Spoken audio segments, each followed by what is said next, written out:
Chers amis, nous nous retrouvons à la Sainte-Baume pour la quatrième édition des Universités de l'été. Je suis avec le frère Romaric, dominicain, théologien, et vous êtes à Marseille. Mon frère, l'actualité de cette université a pour thème la justice. Avez-vous une définition à nous donner de cette justice et peut-être un lieu, un espace, un temps euh, vous avez pris conscience de cette notion de justice? La première prise de conscience de la notion de justice est très ancienne, et je pense comme pour chacun d'entre nous, dans le cadre familial, enfant, quand il faut partager le dessert, le gâteau au chocolat entre frères et sœurs. C'est un lieu très réel d'expérience de la justice, comment voilà, distribuer justement les parts du gâteau.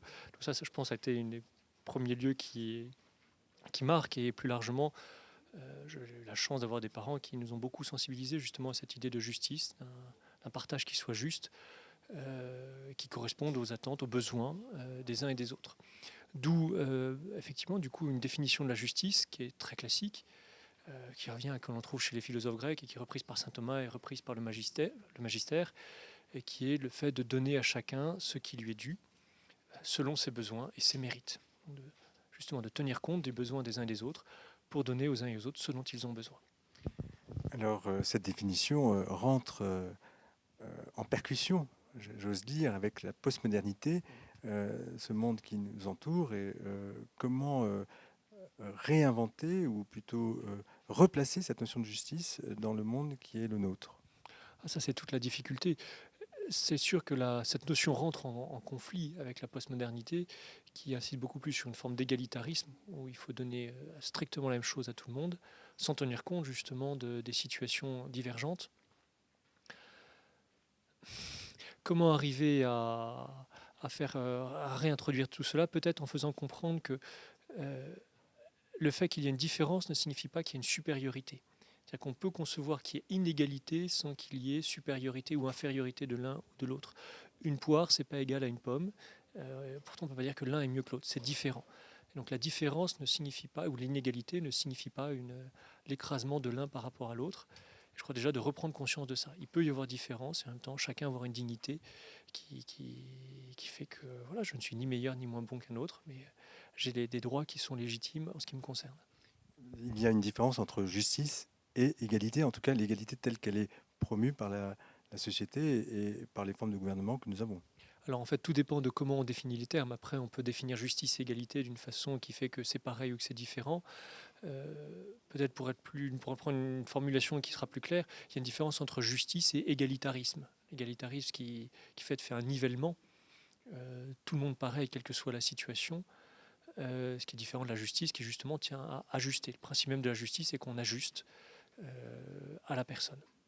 On ajuste et on s'ajuste. Il y a une part de sacrifice dans la notion de justice. Ah ben, il y a nécessairement une partie de don, parce que la justice est en fait une vertu qui, dans la vie sociale, nous situe par rapport au bien commun auquel nous avons à participer et pour lequel il faut parfois que nous fassions des sacrifices. On sacrifie notre bien particulier, par exemple, je sacrifie une partie de mes revenus pour payer des impôts. C'est un sacrifice et en même temps, ça bénéficie au bien commun. Cette notion de justice, le pape François nous invite à la méditer et surtout à agir pour que ce monde soit plus juste. Peut-être avez-vous concrètement, quel message adresseriez-vous à des jeunes que vous côtoyez par ailleurs à Marseille à propos de la société qui est la nôtre, société de consommation, société voilà, de surconsommation, j'ose dire?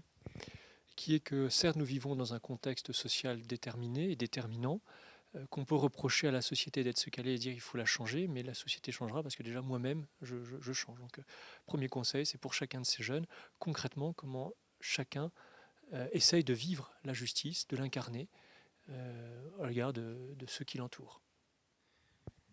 À la notion de justice, il y a le lien de l'amour. Comment justement est mobilisée d'ailleurs la jeunesse? Il vaut mieux la mobiliser peut-être, et c'est plus facile. Ça devrait être plus facile par rapport à l'amour, le lien entre la justice et l'amour. En fait, il faut comprendre que ce sont deux notions qui sont très liées. Saint Paul nous dit que justement le plein accomplissement de la justice, c'est l'amour. On a facilement tendance à les concevoir comme des choses qui s'opposent, alors qu'en réalité elles se complètent. Et il n'est de véritable justice que portée par l'amour. C'est elle qui donne vie, qui donne tout son sens à la justice. Et inversement, l'amour conduit nécessairement à être juste, et par opposition au fait d'être injuste. Oui, d'où la définition initiale de la justice qui est de rendre à chacun, selon la nature de chacun, ce qui lui est dit. C'est vraiment là faire acte d'amour au fond. Tout à fait. Ça implique nécessairement l'amour, qui est que je veux donner à l'autre mu par le bien, et donc par amour. Alors vous êtes un frère d'un ordre prêcheur. Euh, il faut donc prêcher aussi cette justice, mais au-delà du prêche, il y a l'action.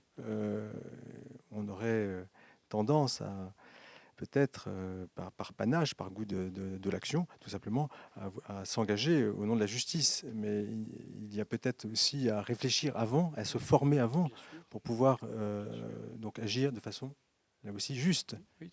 Ça, c'est très important. Il est évidemment très important de se former. Saint Paul le dit lui-même, parlant de certains qui le fustigent, peu importe lesquels, en disant ils ont du zèle, mais leur zèle est sans intelligence. Et il fait ici écho au livre des Proverbes qui dit là où manque l'intelligence, là où manque le savoir, le zèle n'est pas bon. Donc c'est très bien de se dévouer, il faut se dévouer, mais il faut que ce zèle soit éclairé, sinon on part dans tous les sens et les résultats peuvent être catastrophiques.